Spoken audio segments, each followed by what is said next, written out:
ভোগে, বিক্ষোভে সবাই কষ্ট পাচ্ছে। দেশের বিভিন্ন স্থানে ধর্ষণের ঘটনার প্রতিবাদ ও নারী নিপীড়কদের সর্বোচ্চ শাস্তির দাবিতে মানববন্ধন করেছে বাংলাদেশ মহিলা পরিষদ রাজশাহী জেলা ও বিশ্ববিদ্যালয় শাখা।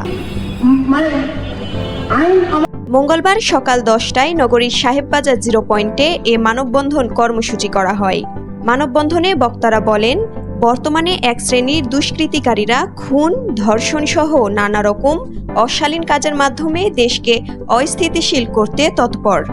কাজেই দেশের ভাবমূর্তি ও সমাজের শান্তি শৃঙ্খলা রক্ষায় দায়িত্বশীলতার সাথে সকলকে আন্তরিক হতে হবে। একদম দৃষ্টান্তমূলক শাস্তি হতে হবে।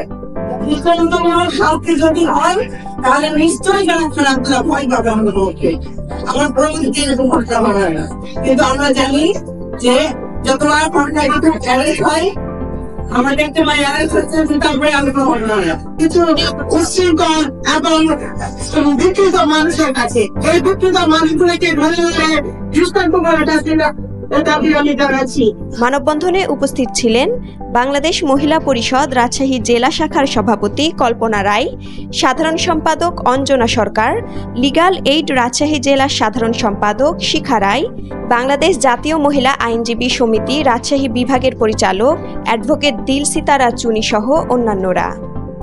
উত্তরভূমি ডেস্ক, রাজশাহী।